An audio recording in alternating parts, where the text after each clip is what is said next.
Hello student, इस video में हम पढ़ेंगे आर्टिकल ए एन एंड दा के बारे में। ये चैप्टर नंबर 8 है, क्लास सेकंड की बुक है ग्रामर की। मास्टरमाइंड का कोर्स मैं आपको पढ़ा रही हूँ।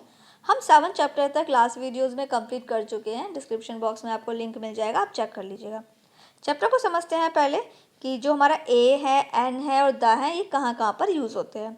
तो देयर आर ओनली 3 आर्टिकल्स। हमारे आर्टिकल्स कितने होते हैं? 3 होते हैं, ए, एन और दा। Whenever we speak or write English, जब भी हम बोलते हैं या फिर इंग्लिश लिखते हैं, these 3 small words are used very often and are very important.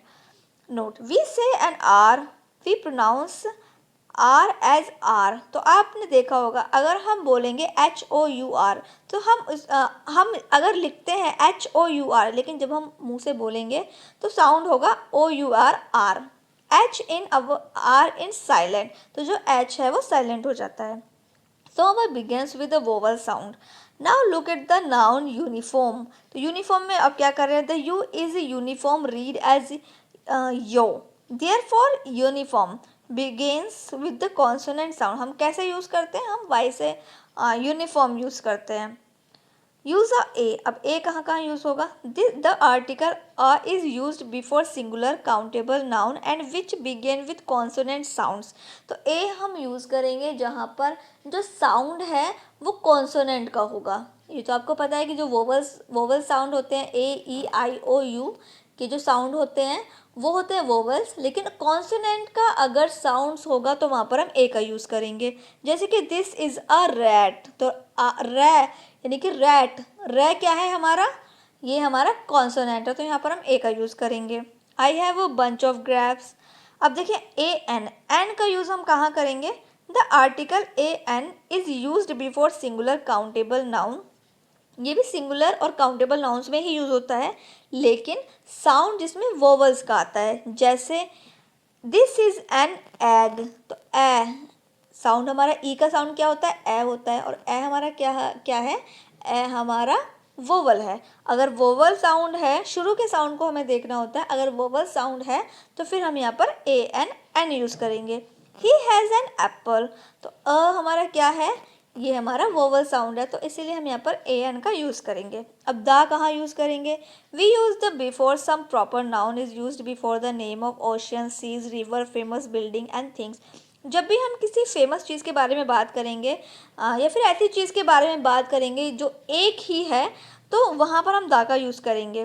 जैसे ocean, seas, river, famous building अगर कोई होती है तो हम दा का यूज़ करेंगे। सीज, जितने भी हमारे समुद्र हैं, नदियाँ हैं, उनके साथ हम दा का यूज़ करेंगे। बिल्डिंग्स हैं, फेमस बिल्डिंग है तो दा का यूज़ करेंगे, जैसे कि the red fort, the moon, the Ganga. Next page पर आ जाइए। देखिए नेक्स्ट पेज पर दी हुई है अब एक्सरसाइज। अब हम करने वाले हैं इसका बुक वर्क।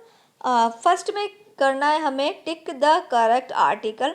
जो आर्टिकल सही है उस पर हमें टिक करना है। सेंटेंस को पढ़कर और साउंड्स को पहचान करके ये वोवल का साउंड है या कॉन्सोनेंट का साउंड है। अगर साउंड कॉन्सोनेंट का होगा तो ए पर टिक करेंगे, अगर साउंड वोवल्स का होगा तो एन पर टिक करेंगे। तो ये आपको खुद से कंप्लीट करना है। फिर 2 पर देखिए, fill in the blanks with a, an और द। तो आर्टिकल्स इसमें फिल करने हैं, वो भी सेंटेंस को पढ़ के और साउंड्स के अकॉर्डिंग। ये मैंने फिल कर दिया, आप भी फिल कर लीजिएगा। नेक्स्ट पेज पर देखिए बच्चों, यहाँ पर हो गई है एक्सरसाइज कंप्लीट। हमारा चैप्टर नंबर 8 भी कंप्लीट हो गया है। आने वाली नेक्स्ट वीडियो में हम चैप्टर नंबर 9 को पढ़ेंगे।